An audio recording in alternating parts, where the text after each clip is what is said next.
Merci d'avoir choisi Vainqueur Télévision pour vous informer. Nouveau journal, bienvenue à tous. À la une, 31 morts calcinés et 19 blessés. C'est le bilan provisoire de l'accident tragique survenu dimanche 20 octobre au territoire des Mbanza-Ngungu dans le Congo central. Arrivé sur place pour s'imprégner de la situation, les garants de la nation a visité les blessés et la morgue de l'hôpital Ntsonankulu. Marche du comité laïque de coordination. Ils étaient dans les rues de Kinshasa ce lundi pour dénoncer la corruption au sommet de l'État, mais également la démission des actuels juges de la Cour constitutionnelle. En sport, présentation ce lundi du programme de 100 jours du ministre des Sports et Loisirs devant un parterre de personnalités. Amos Mbayo Kitenge a étalé les 5 axes de son programme. Détail à suivre dans ce journal. Après les titres, place au développement. On commence avec cette triste nouvelle. 31 morts calcinés et 19 blessés. C'est le bilan provisoire de l'accident tragique survenu dimanche 20 octobre au territoire de Mbanza-Ngungu dans le Congo central. D'après les informations, il s'agit d'un bus de marque Tata qui provenait de Lufu pour Kinshasa et avait à bord des dizaines de commerçants et leurs marchandises. La nuit du 20 octobre 2019 laisse plusieurs familles dans la détresse. Le drame s'est déroulé dans la nuit de samedi à dimanche au Congo central, précisément à Mbanza-Ngungu, où une trentaine de personnes, dont 19 femmes, ont été calcinées et transférées à la morgue de l'hôpital de Sonankulu après un accident mortel.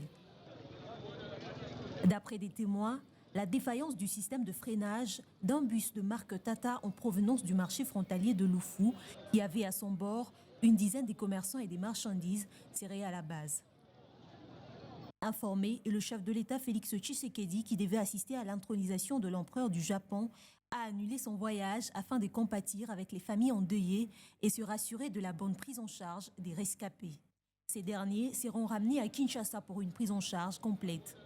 Et jusque-là, le nombre exact des victimes n'est pas encore connu suite à la mort du gestionnaire du véhicule.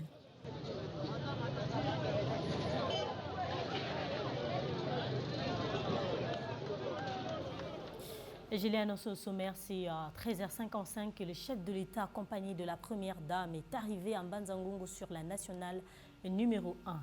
Sur place, le garant de la nation a été accueilli par le président de l'Assemblée provinciale du Congo central, le gouverneur AI de la province, les ministres aux affaires humanitaires et quelques notables présents sur les lieux. Après avoir visité les débris du bus calciné, il a pris place à la tribune. Dans son mot des circonstances, le gouverneur AI de la province a salué cette présence de compassion due au peuple né Congo.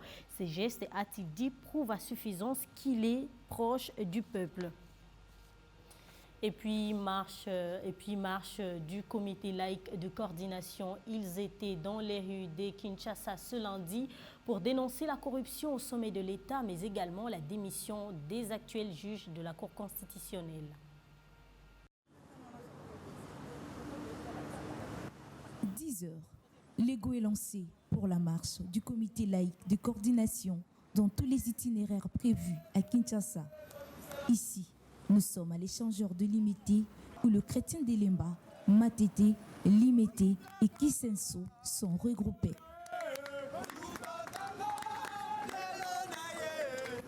Très déterminés, ces fidèles catholiques tiennent à aller jusqu'au bout, et cela malgré ce faible engouement. Ces laïcs catholiques dénoncent la corruption au sommet de l'État avec la disparition de 15 millions de dollars américains dans la caisse du Trésor public et la complicité des juges de la Cour constitutionnelle dans les invalidations de certains députés. Vous savez que le CLC avait initié cette marche pour dénoncer les 15 millions de dollars perdus et volés dans la caisse de l'État. C'est pour cela que nous avons décidé de participer, d'accompagner le CLC parce que c'est l'une des valeurs que nous avons toujours faites dans nos actions. Dans cette marche, les politiques ont aussi donné du poids. C'est le cas du MLP de Franck Diongo. Moi, je fais partie du MLP, Mouvement Lomobiste Progressiste de Franck Diongo. Et tout peuple qui ne connaît pas ses droits est condamné à la disparition. Et donc aujourd'hui, le Congolais est en train d'exiger ses droits. On ne peut pas donner un chèque en blanc aux corrompus ou aux corrupteurs. Sinon, l'avenir de toute une nation sera sacrifié. La croisade de chrétiens catholiques prévue le 19 était reportée ce lundi 21 octobre pour porter son soutien au lancement de l'opération Kinbopeto. Constitution des commissions permanentes au Sénat et une plénière sera convoquée ce mardi 22 octobre selon un communiqué du service protocole de la Chambre haute du Parlement. À l'ordre du jour, la ratification d'un don de la BAT, la constitution des commissions permanentes, la validation des mandats du suppléant du sénateur Jean-Lucien Boussa. Revenons au pays, au sud Kivu précisément, où les enseignants des écoles conventionnées catholiques de Bukavu ont repris ce lundi la grève sèche pour réclamer des mesures d'encadrement de la gratuité de l'enseignement promu par le chef de l'État. Ceci 2 semaines après l'ultimatum donné au gouvernement. Ils appellent cependant les parents à garder leurs enfants à la maison. Et puis à l'UDPS, prenons cette matinée politique de la Ligue des jeunes de ces partis politiques réunis ce lundi en son siège de Limete. Son président Emani Dioko a trouvé le moment pour donner des orientations et instruire ces jeunes à respecter la hiérarchie. La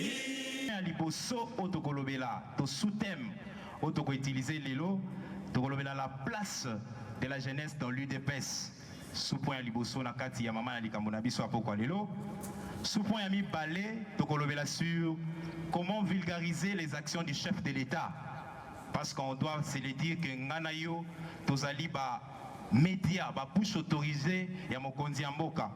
Pe toko chité na mama na likambo toloba. Comment est-ce qu'un jeune, les jeunes de l'IDPS, peut protéger le pouvoir des Fachi? Lolengeni ningana yo yonanga jeune ya IDPS tokoyeba ko protéger pouvoir ya mokonzi ya mboka, pouvoir o ewuti na yo, pouvoir ewuti na ngai.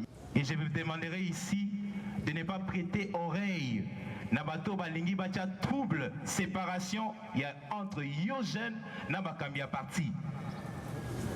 Na kopesa ka ba information o ezali biaisé. Lelo officiellement nalingi koloba yango ko préciser yango ke bakambo etali gestion d'ambition à jeunesse tozali kolande yango mokolo o to ko remarquer que makambo komi hésitant. Nous allons revenir ici pour vous dire que bana ndako bana membre bola moka parce que tous on est sous clarté. Mais ici je tiens à vous dire que makambo ezo le kanango pepele. Justice dans ce journal, oui, c'est dans le cadre du programme d'amélioration des conditions des prisonniers que le vice-premier ministre de la Justice et garde de Sceaux, Célestin Tunda Yakasende, a procédé samedi dernier à la libération d'environ 300 détenus de la prison centrale de Makala. D'après le patron de la justice, cette libération des prisonniers a pour but de désengorger cette maison pénitentiaire située dans la commune de Selembao. Désengorger la prison centrale de Makala devrait se faire selon les règles et sans aucune tumulte. Le ministre de la Justice et garde des Sceaux, Tunda Yakasende, n'a pas dérogé sur sa promesse pour libérer environ 300 prisonniers de cette maison carcérale de la commune de Selembao. Dans le souci de mettre sous les bonnes auspices tous les prisonniers, le patron de la justice congolaise a rassuré pour la prise en charge de ce dernier par l'État congolais. Le programme du ministère de la Justice, tel que vous l'avez vu, nous sommes en train à la fois de moderniser les services judiciaires et pénitentiaires en rénovant les pavillons dans lesquels vivent les prisonniers, mais aussi nous allons assurer l'extension de la prison à travers de nouveaux pavillons pour que les gens qui vivent dans les prisons puissent vivre dans de bonnes conditions, dans des conditions idéales. Certains prisonniers bénéficiaires de cette faveur ont exprimé ici leur satisfaction. Merci.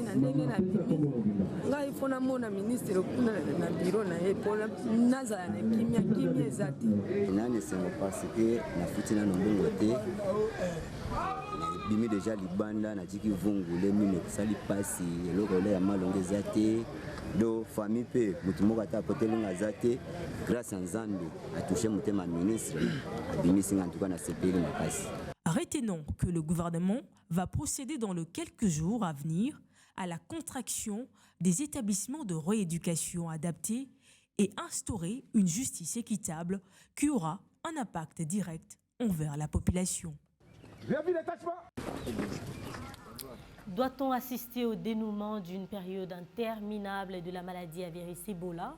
La question se pose. D'après les vice-ministres de la Santé Albert Petit, l'épidémie est en phase d'être maîtrisée. Il a fait ses déclarations ce lundi lors de l'ouverture à Goma de la réunion des cadres de collaboration transfrontalière entre les différents ministres de la Santé de 9 pays de la région. Après près de 14 mois, la maladie à virus Ebola, déclarée le 1er août 2018 au Nord Kivu, est actuellement en phase d'être maîtrisée. Une déclaration faite par le vice-ministre congolais de la Santé, Albert Petit, ce lundi 21 octobre, à l'ouverture de la réunion interministérielle entre la RDC et ses 9 pays voisins sur la collaboration transfrontalière pour la riposte contre Ebola. Ces derniers indiquent cependant que la RDC a plus que besoin de l'implication de ses voisins pour faire face à ces genres de menaces sanitaires. Cette rencontre est initiée par le Centre africain pour le contrôle et la prévention des maladies et l'Organisation mondiale de la santé. La directrice régionale de l'OMS Afrique attend de cette rencontre des renforcements de relations bilatérales et multilatérales entre la RDC et ce voisin pour cette question spécifique. Notons que le délégué du ministère de la Santé du Soudan du Sud, de l'Ouganda, du Rwanda, du Burundi, de la Tanzanie, de l'Angola et les autres pays voisins, ainsi que ceux de l'Union africaine, des Nations unies, ont participé à ces assises. Maintenant sur les nouvelles de partis politiques, les membres de la dynamique Fachi ont dit merci au président de la République pour le choix porté à leur président comme vice-ministre de l'EPST. Regardez. Ils ont voulu honorer leur président Didier Boudimbu, élevé au rang de vice-ministre de l'enseignement primaire, secondaire et technique par les présidents de la République, Félix-Antoine Tshisekedi. Les membres de la dynamique Fachi, président, ont bien voulu recevoir un des leurs à travers cette soirée conviviale. Une façon pour eux de dire aussi merci au président de la République pour la confiance accordée à Didier Boudimbu. Il a plu au chef de l'État, son Excellence, Messieurs Félix-Antoine Tshisekedi Tshilombo, de nommer le président de la dynamique Fachi président, Maître Didier Boudimbu Toubouanga, vice-ministre de l'enseignement primaire, secondaire et technique. Nous vous réitérons notre soutien et sachez que nous garderons votre mode de collaboration comme dans le passé, les respects, nos critiques sans tabou, nos petites tensions et parfois même de petites querelles constructives. La dynamique Fachi entend également accompagner le vice-ministre de l'enseignement primaire, secondaire et technique dans la nouvelle vision de la gratuité de l'enseignement primaire dictée par le chef de l'État. Aujourd'hui, la dynamique Fachi a voulu célébrer son président qui est aujourd'hui vice-ministre. C'est une lourde responsabilité, c'est un honneur que nous avons et voilà, il fallait qu'on puisse le manifester, il fallait qu'on le lui dise. Donc nous sommes là comme une structure de soutien aux actions du chef de l'État. Alors la gratuité, nous sommes derrière la gratuité, nous les vulgarisons, nous mobilisons, nous sommes là comme aussi des surveillants. Les écoles qui oseront ne pas appliquer ces mesures, nous serons là pour les dénoncer. La dynamique Fachi a vu le jour en Belgique dans le but de soutenir la candidature de l'actuel chef de l'État, Félix-Antoine Tshisekedi. En sport, le ministre des Sports et Loisirs a présenté ce lundi son programme de 100 jours à Pullman, Grand Hôtel de Kinshasa, devant un parterre de personnalités du monde politique, diplomatique ainsi que sportif. Amos Mbayo Kitenge a étalé les 5 axes de son programme, à savoir de l'administration des sports, du mouvement sportif, des infrastructures sportives, des loisirs et aussi la coopération et la diplomatie sportive.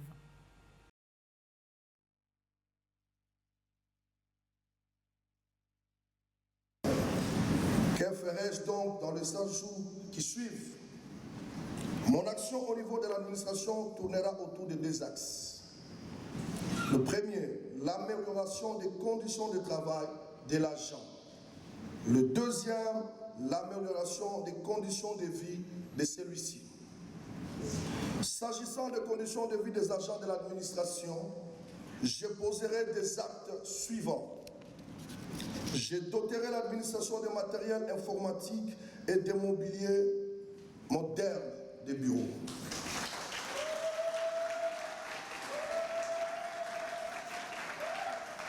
Je doterai mon administration de moyens de transport adéquats, c'est-à-dire d'un choix automobile digne. Je réactiverai la cantine sociale en son sein. J'obtiendrai la prime additionnelle pour les agents.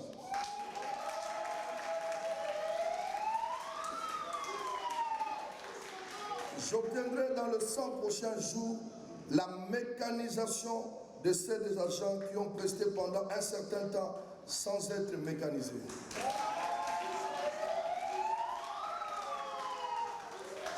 En ce moment où je m'adresse à vous, le secrétaire général de mon ministère n'a pas de bureau. Il squatte des bureaux du Stade des Martyrs où il travaille dans des conditions inacceptables. À cet effet, je m'engage de réhabiliter, que dis-je, je m'engage à réhabiliter, à moderniser les bâtiments traditionnels de l'administration et même à construire des bâtiments annexes sous le propriétaire du ministère. Les priorités du ministère. C'était le ministre des Sports et Loisirs, Amos Mbayo Kitenge. On passe au rappel des titres. 31 morts et 19 blessés, c'est les bilans provisoires de l'accident tragique survenu dimanche 20 octobre au territoire de Mbanza-Ngungu, dans le Congo central. Arrivé sur place pour s'imprégner de la situation, les garants de la nation ont visité les blessés et la morgue de l'hôpital Tsonankulu. Marche du comité laïque de coordination, ils étaient dans les rues de Kinshasa ce lundi pour dénoncer la corruption au sommet de l'État, mais également la démission des actuels juges de la Cour constitutionnelle. En sport, présentation ce lundi du programme de 100 jours du ministre des Sports et Loisirs devant un parterre des personnalités. Amos Mbayo Kitenge a étalé les 5 axes de son programme, axes présentés dans le journal. Ne nous quittez pas, la revue de presse, c'est tout de suite.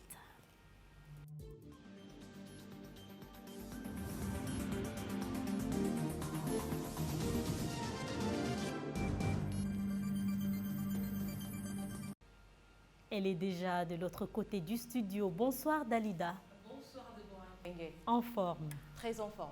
Et oui, ça se voit. Hein? Alors dites-nous, qu'est-ce que vous avez prévu aujourd'hui? Et oui, Déborah, on va commencer avec mediacongo.net qui écrit Congo central. Le chef de l'État rend visite aux blessés de l'accident mortel de la route à Mbanza-Ngungu. Alors, il faut le signaler, c'est ce lundi 21 octobre, en début de cet après-midi, que le président de la République, Félix-Antoine Tshisekedi, est arrivé à Mbanza-Ngungu, dans le Congo central, où il a visité le rescapé de l'accident de la route qui s'est produit dimanche, causant la mort de 30 personnes et 18 blessés. C'est ce qu'a indiqué mediacongo.net, accompagné de son épouse Denise Onyakirou Tshisekedi et de membres de son cabinet. Et oui, le chef de l'État rejoint la délégation du ministre en charge des actions humanitaires et solidarité nationale, Steve Bikaï, qui s'est rendu également dans cette province suite à l'annonce du président Félix Tshisekedi, précise le site. Alors, Actualité.cd renchérit en disant que les premières unités de secours s'y trouvent déjà à Mbanza-Ngungu après cet accident de circulation. Le médecin de l'hôpital de Tsonankulu en dit, je veux citer leurs propos, nous avons reçu 19 rescapés blessés. Il y avait également une trentaine de corps calcinés, difficiles à reconstituer. Le pronostic vital est très réservé pour 3 d'entre eux. Alors Déborah, ils peuvent partir sur un tableau d'embolie s'ils ne sont pas pris rapidement en charge. Ce sont là les propos du médecin en charge des urgences. En tout cas, c'est vraiment triste pour ses compatriotes. Un autre sujet dans votre sélection, les libérales postent à son tour gratuité de l'enseignement des bases. La Banque mondiale s'en mêle. Tout à fait. C'est le moment propice pour que le partenaire de la République démocratique du Congo s'anime sur la réelle volonté politique de l'exécutif national congolais afin de rencontrer l'un des aspects du mandat de la Banque mondiale qui est celui de lutter contre la pauvreté. Et oui, c'est parmi les recommandations données lors de la réunion précédente, Déborah, avec la délégation de la Banque mondiale, ces projets d'urgence du gouvernement relatifs à la gratuité de l'éducation de base, indique le journal, sera soumis au conseil d'administration de la Banque mondiale en février 2020. Alors, d'après le vice-président de la Banque mondiale pour l'Afrique, Hafez Ghanem, les préparatifs sont intensifiés pour que cette échéance soit respectée. Je veux citer ces propos. Nous travaillons très vite sur ces projets d'éducation et nous pensons amener ces projets à notre conseil dès le mois de février en ce qui concerne la hauteur du montant.